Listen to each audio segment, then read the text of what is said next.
Good morning friends. आज का दिनांक 4 अक्टूबर 2025 है। आज का करंट अफेयर्स हम स्टार्ट करते हैं। सबसे पहले है सर क्रीक। सर क्रीक विवाद।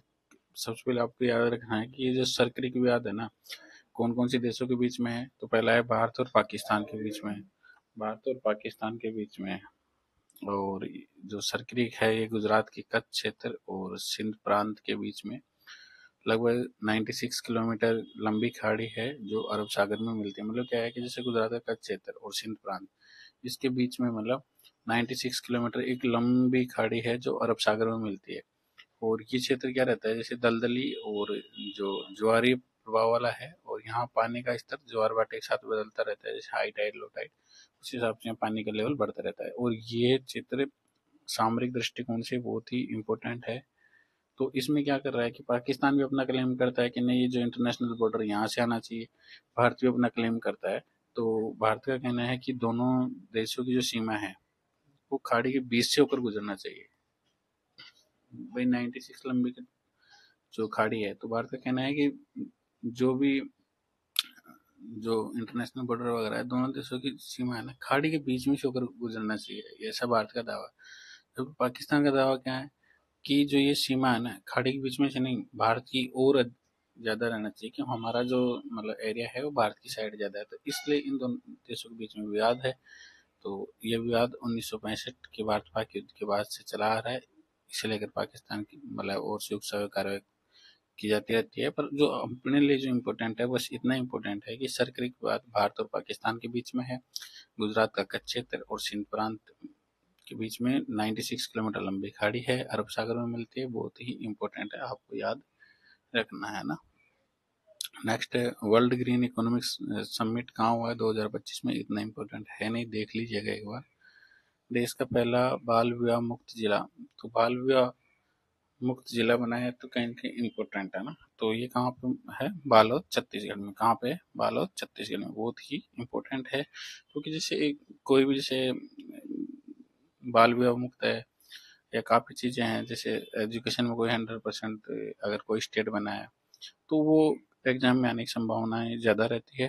तो इसलिए देश का पहला बाल विवाह मुक्त जिला बालोद छत्तीसगढ़ बना है। तो ये आपको याद रखना है ना। और राष्ट्रपति ने प्रेसिडेंस बॉडीगार्ड को डायमंड जुबली सिल्वर ट्रैम्प से सम्मानित किया। इतना इम्पोर्टेंट नहीं है, एक बार देख ली। मुझे नहीं लगता है किसी एग्जाम में पूछ जाएगा। नेक्स्ट है स्पोर्ट्स। स्पोर्ट्स में हम देखते हैं कि वर्ल्ड जो पैरा एथलेटिक्स चैंपियनशिप कहाँ पर हुई है, नई दिल्ली में हुई है। सबको पता है कि भाई नई दिल्ली में हुई है। परंतु राजस्थान की जो तैयारी कर रहे हैं वो याद रख लीजिए कि राजस्थान की सुंदर गुर्जर और संदीप चौधरी ने रजत पदक जीता है। राजस्थान के सुंदर गुर्जर व संदीप चौधरी ने रजत पदक जीता है। बहुत ही इंपॉर्टेंट है, आप याद कर लीजिए। वर्ल्ड पैरा एथलेटिक्स नई दिल्ली में हुई है चैंपियनशिप। पहला इसलिए इम्पोर्टेंट है। दूसरा है कि राजस्थान की कोई तैयारी कर रहा है तो राजस्थान के सुंदर गुर्जर और संदीप चौधरी ने रजत पदक जीता है। बहुत इंपॉर्टेंट है।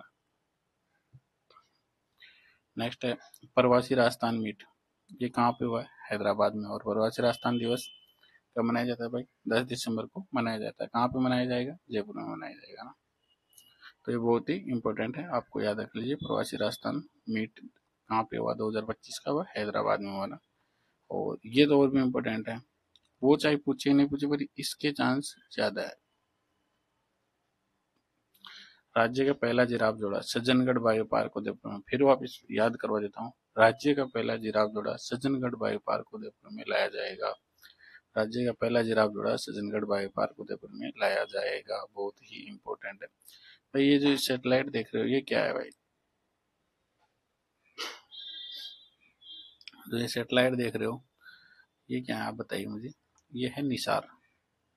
ये क्या है, निसार। जो आपने अभी सुना होगा निसार, तो इसलिए मैंने आज इसको न्यूज में ले मतलब इसको इसमें ले लिया। आज न्यूज में भी है कि निसार से हम जो भी वर्ल्ड जो अर्थक्वेक वगैरह आएंगे, भूकंप वगैरह आएंगे, तो उसके जैसे मौसम की आपको पता लगता है कि आज 4 बजे ऐसा होगा, तो वैसे वर्ल्ड का मतलब यहाँ पे अर्थक्वेक वगैरह आएगा तो उसके बारे में पहले इन्फॉर्मेशन कर देंगे कि मतलब अर्थक्वेक आने वाला है। तो निसार नासा और इसरो का प्रोजेक्ट है, ये आपको ध्यान रखना। मिशन मिशन है। तो ये सेटेलाइट है, ये इंडिया और जो इसरो है दोनों की है। और इसके बारे में हम पढ़ लेते हैं। तो ये थोड़ा सा याद रखना है ना, निसार।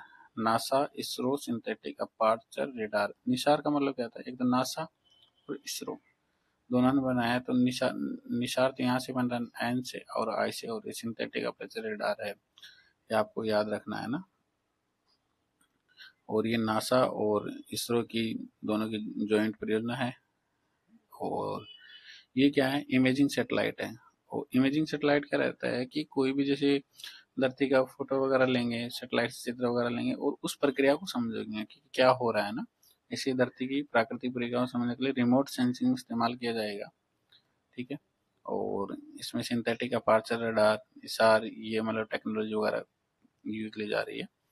तो इससे क्या रहेगा, जैसे इन्वायरमेंट में कोई भी मतलब प्रॉब्लम चल रही है या कुछ भी, जैसे आर्टिक क्षेत्र, अंटार्कटिका क्षेत्र है, आर्टिक क्षेत्र, अगर इन क्षेत्रों में हम देखेंगे तो अपने को बारे में पता लगेगा। जैसे बर्फ है और वो पिघल रही है, या भूकंप है, सुनामी है, ज्वालामुखी है, जैसे प्राकृतिक जो खतरे हैं उनसे निपटने में अपने को मतलब काफी उपयोगी होगा ये। तो ये बहुत ही इम्पोर्टेंट है, आपको याद रखना है। निसार के बारे में कहीं जैसे कोई मेंस वगैरह की तैयारी कर रहा हो, आरएस मेंस वगैरह की, तो कहीं न कहीं डायरेक्ट क्वेश्चन पूछा जाएगा। तो अगर आप इतना भी लिख के आ जाएंगे ना तो भी चल जाएगा, मतलब ये 5 नंबर में क्वेश्चन पूछा जाएगा अगर पूछा जाएगा तो ना।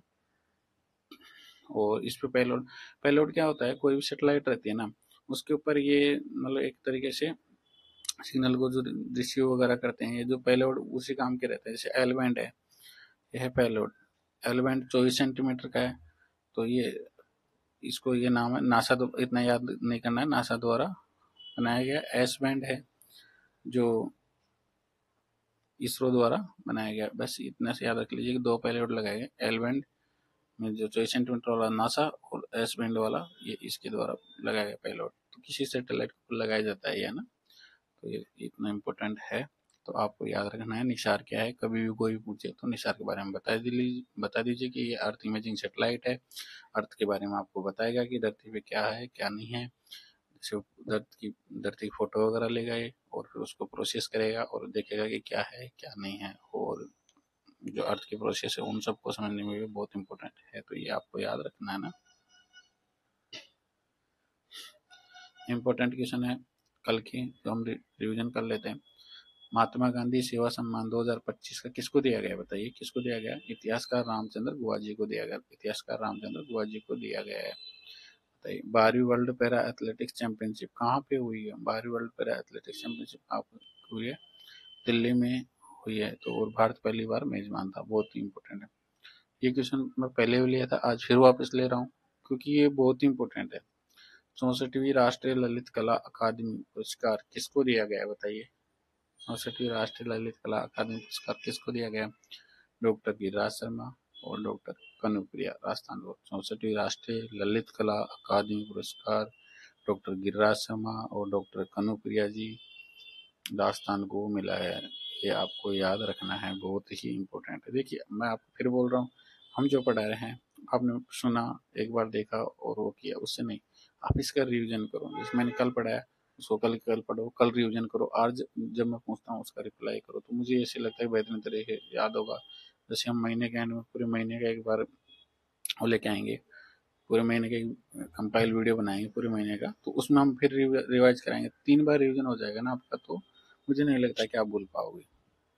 तो नेक्स्ट है अरुणाचल प्रदेश। अरुणाचल प्रदेश वाला कल मैंने पढ़ाया था कि मोलिंग नेशनल पार्क कहाँ पे भाई, अरुणाचल प्रदेश में। क्यों नाम रखा है, मोलिंग चोटी के नाम पे इसका नाम रखा है, मोलिंग नेशनल पार्क। और जो दिबांग वाइल्ड लाइफ सेंचुरी है, ये दिबांग बायोस्फीयर रिजर्व के भीतर स्थित है, ये आपको याद रखना है ना। और शियोम नदी जो ये पार्क के पश्चिम किनारे से बहती है। कई छोटी नदियां जैसे रिंग, कोबरोंग, सेवोंग, सुबोंग इतना इम्पोर्टेंट नहीं है। आपको इतना याद रखना है कि मोलिंग नेशनल पार्क कहाँ पे है, बस अरुणाचल प्रदेश में है। ज्यादा से ज्यादा ये याद रख लो कि दियांग दिबांग बायोस्फीयर रिजर्व के भीतर है। अब नेक्स्ट जो कल हमने पढ़ा था उसकी वजह से हम पूरा आर्टिकल बनाए थे। नेक्स्ट नामदफा राष्ट्रीय उद्यान, नामदफा राष्ट्रीय उद्यान टाइगर रिजर्व ना। तो ये कहाँ है बताइए, अरुणाचल प्रदेश में है। और चांगलांग डिस्ट्रिक्ट है, वहाँ पे मिसमी पहाड़ियों की दफा रेंज, बम रेंज और पटकाई श्रेणी के बीच में। पटकाई श्रेणी क्या है, ये नागालैंड वाला जो रीजन मैंने कल आपको बताया था ना, वहाँ पे है ना, ये आपको याद रखना है। और ये नोहादींग नदी ब्रह्मपुत्र की नदी है तो यहाँ से बहती है और जो चौकंदर से निकलती है। और ये इम्पोर्टेंट है क्योंकि ये जो ईस्टर्न हिमालय है ना अपना, वो बायो डाइवर्सिटी हॉटस्पॉट का सबसे बड़ा जो सेंटर है ये। और दूसरा, ये वर्ल्ड का एकमात्र ऐसा पार्क है, मतलब ऐसा नेशनल पार्क है जिसमें बड़ी बिल्ली की चारों प्रजातियां पाई जाती है, बाघ, तेंदुआ, हिम तेंदुआ और बादल तेंदुआ। ये बहुत इंपॉर्टेंट है ना। और कुछ याद रखो मत रखो, आप इतना याद रख लो कि नामदफा नेशनल पार्क अरुणाचल प्रदेश में। और भी कुछ याद नहीं तो बस इतना सा याद रख लो आप, है ना। नामदफा उड़ने वाली गिलहरी के लिए प्रसिद्ध, बस इतना याद रख लोगे तो भी चल जाएगा। और मैंने ये जो इम्पोर्टेंट लिया है क्योंकि वनस्पति सदाबहार से लेकर शीतोष्ण चौड़ी पत्ते वाले वन पाए जाते हैं। शीतोष्ण सदाबहार से लेकर शीतोष्ण चौड़ी पत्ते वाले वन पाए जाते हैं। यहाँ पे वेस्टर्न हुल्लोक गिब्बन, मतलब एकमात्र, बताइए कि वेस्टर्न हुल्लोक गिब्बन के बारे में पूछेंगे तो आप बता ही दोगे ना। अरुणाचल प्रदेश नामदफा में पाया जाता है ना, इसलिए मैंने इसको लिया है यहाँ पे। कामलांग टाइगर रिजर्व या बोल सकते हैं वाइल्ड लाइफ सेंचुरी, ये भी अरुणाचल प्रदेश में। और इसका कामलांग रिवर यहाँ से बहती है इसलिए और इसका नाम रखा गया है। और नेक्स्ट है मिसमी दिगारो मिसमी, ये जनजाति के लोग यहाँ रहते हैं। अभ्यारण्य में पानी का जो महत्वपूर्ण जो स्रोत है वो है गलो झील। ये इतना वो नहीं है पर आपको ध्यान रखना, जैसे दिगारो जनजाति पूछ लिया आपसे तो दिगारो मिसमी तो आपको याद रखना चाहिए कि ये कहीं कहीं हमारे अरुणाचल प्रदेश में रहते हैं। पक्के टाइगर रिजर्व, पक्के वाइल्ड लाइफ सेंचुरी, ये यूपीएससी में पूछा गया था तो ये बहुत ही इंपॉर्टेंट है। ये अरुणाचल प्रदेश के पूर्वी कामेंग डिस्ट्रिक्ट में जो ईस्टर्न हिमालय की तलहटी में है ना, तो ये बरेली और कामेंग रिवर के गिरा हुआ है तो ये बहुत ही इंपॉर्टेंट है ना। और ये अभ्यारण्य असम के नामेरी नेशनल पार्क से सटा हुआ है ना। और शेषा ऑर्किड अभ्यारण्य से गिरा हुआ, तो इतना इंपॉर्टेंट नहीं है, बस इतना याद रख लो कि एक एक्स्ट्रा फैक्ट क्या मिल गया, नामेरी नेशनल पार्क कहाँ है, असम में। और पक्के टाइगर रिजर्व क्यों फेमस है, क्योंकि ये पश्चिम के बरेली या कामेंग रिवर और पूर्व में पक्की नदी से गिरा हुआ ना, और हिमालय की तलहटी में है। तो पक्के टाइगर रिजर्व को पाखु ही वो बोलते हैं ना, ये अरुणाचल प्रदेश में। अब अरुणाचल प्रदेश के अन्य जो वाइल्ड लाइफ सेंचुरी है वो भी देख लेते हैं। Eagle nest wild life sanctuary, तो ये कामेंग नदी के पार शेषा ऑर्किड अभ्यारण्य, और मतलब ये दो, शेषा ऑर्किड वाइल्ड लाइफ सेंचुरी और पाखु जो टाइगर रिजर्व दोनों को जोड़ता है, इनके बीच में है ना। अब दिबांग वाइल्ड लाइफ सेंचुरी, ये ऊपरी दिबांग घाटी जिले में स्थित है और ये दिबांग बायोस्फीयर रिजर्व के भीतर स्थित है। शेषा ऑर्किड वाइल्ड लाइफ सेंचुरी है अरुणाचल प्रदेश में। तो ये आपको ये ध्यान रखना है कि इसमें टेंगा नदी घाटी से गिरा हुआ है ये ना। और डेइंग एरिंग वन्य जीव अभ्यारण्य, ये सियांग जिले के एक संरक्षित क्षेत्र है। इसका नाम यहाँ के अग्रदूत थे सोगरे डेइंग एरिंग के नाम पर रखा गया है, जो प्रसिद्ध भारतीय राजनीतिज्ञ थे। ये सियांग नदी का ही घर है। तो डेइंग एरिंग, जैसे ऐसे बोले डेइंग एरिंग तो आप बता ही नहीं पाएंगे डेइंग एरिंग कहाँ है भाई। ये आपको ध्यान रखना, अरुणाचल प्रदेश में है ना। और मेहाऊ, तो ये भी आपको ध्यान रखना है, ये भी अरुणाचल प्रदेश में वाइल्ड लाइफ सेंचुरी। टेलीघाटी, टेलीघाटी भी आपको ध्यान रखना है कि बायोडायवर्सिटी और हॉटस्पॉट से भरी हुई है, और ये भी कहाँ पे है, अरुणाचल प्रदेश में है ना। तो और ईटानगर तो आप सबको बता ही दोगे कि भाई ईटानगर यहाँ पे है। तो इसी प्रकार से दोस्तों जो मतलब स्पेशल टुडे में हम क्या करते हैं, जैसे मुझे आज न्यूज में पढ़ने को मिला कि निसार मतलब भूकंप वगैरह के बारे में बताया, हमने पूरा आर्टिकल ले लिया, आपको पूरा समझा दिया ना। तो इसमें मेरा उद्देश्य यही रहेगा कि आपको मैं बेस्ट से बेस्ट कंटेंट दूँ ना। और मेरा बस आपसे रिक्वेस्ट ये है कि आप मतलब इसको रिवाइज करो ना, जितना उसको उतना रिवाइज करो। पीडीएफ आपको इसी नाम से टेलीग्राम चैनल है, उस पर मिल जाएगी। थैंक यू सो मच दोस्तों, नेक्स्ट वीडियो में मिलते हैं। Thank you, thank you.